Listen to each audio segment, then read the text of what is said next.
Hey, welcome back to the channel. Today I want to share with you a story about the time that I almost died.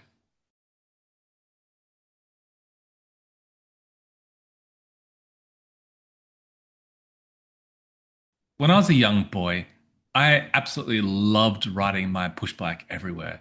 I had this red BMX, and I would spend hours or my afternoons just exploring the wilderness. See, I lived in this amazing place called the Kimberlies. This is a really ancient place. You got huge sprawls of these red rock, these gigantic hillscapes everywhere, and you had amazing structures like the bungle bungalows. And in this landscape, there was this huge big river. It's a mighty river called the Ord River, or what the Aboriginals called the Gunnerang. This river is packed full of life. It's got giant barramundi, and they're all swimming upstream to spawn in the ocean. You got archerfish, you got catfish, yabbies, there's mussels, and there's huge saltwater crocodiles. See, while it was a big swimming and a water skiing hotspot for the locals, there was this ever-present danger. It had these saltwater crocodiles in it, which, if you were unlucky and you're in the wrong place at the wrong time, this 14-foot long crocodile might just snatch you up into the murky waters and you would just disappear. You know, we often heard about missing dogs, and the locals used to say, they must have wandered down to the river. And that was that for them.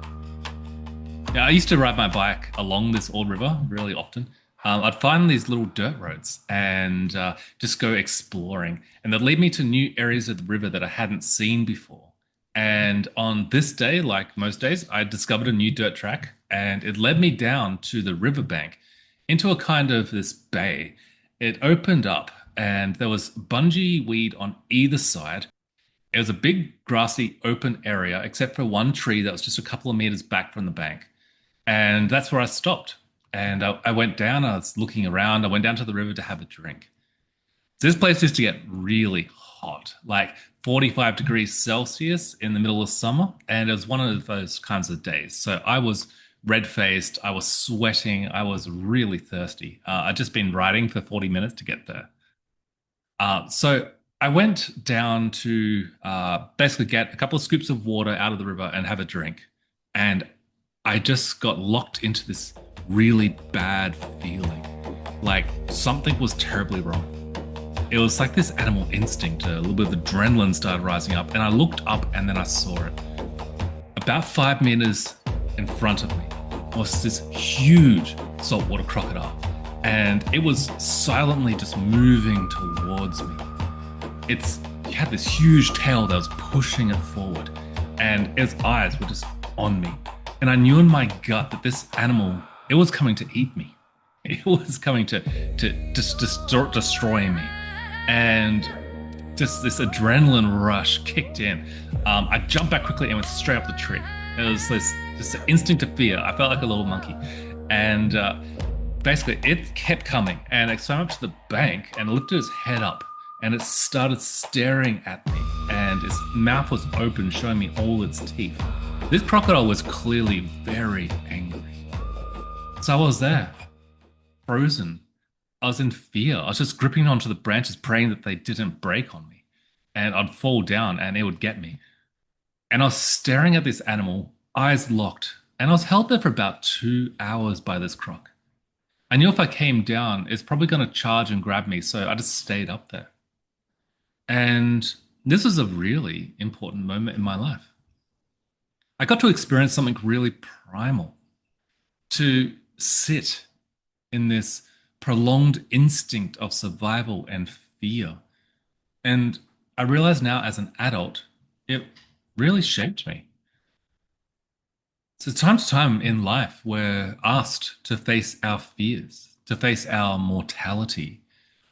And each time we do, it starts to lose its grip on your mind a little bit, and you start to understand that your instincts are not so much they're more like a mechanism that's built into the construct of your animal self. And it's an aspect of yourself that the experience closes your mind to everything else but it. So when you are in that moment and everything is stripped bare, what's left?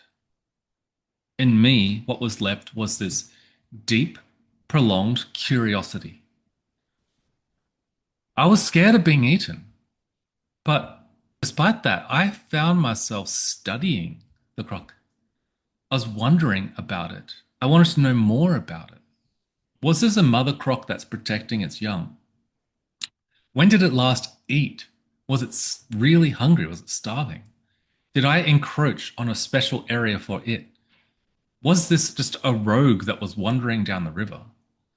All these things, I was just wondering about it, wanting to know it. I am and have always been deeply curious about what sits behind the things that frighten us. And despite, being terrified, I found myself in awe of the beauty of this croc. I was thinking perhaps it had 5 baby crocodiles sitting in the river reeds just there, and here was a loving mother coming to protect them. Not a monster, a protector. And yeah, so this really got me thinking about things, this experience, and it's deeply symbolic of our own natures, of your shadow. While it can appear really daunting and terrifying, sometimes it shocks you, it's really harsh. What it's doing is it's protecting the delicate and vulnerable nature of your own inner child with love, with ferocity. And if you find yourself locked in a moment where the shadow is frightening you, allow yourself to sit in it. Allow yourself to be exposed and come to know what's actually sitting and hiding behind that for you.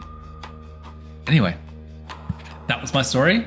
I hope you enjoyed it. It was a lot of fun to share. Let you know a little bit more about my life as well. If you'd like to hear more, subscribe to the channel, like the videos, share it. I do want to generate a much bigger impact in the world, and because what we're doing here is we're sharing stuff that can genuinely help people. And that's my driving force, it's my passion. Thank you for watching, and if you go deep enough, you'll find your own soul. See you next time.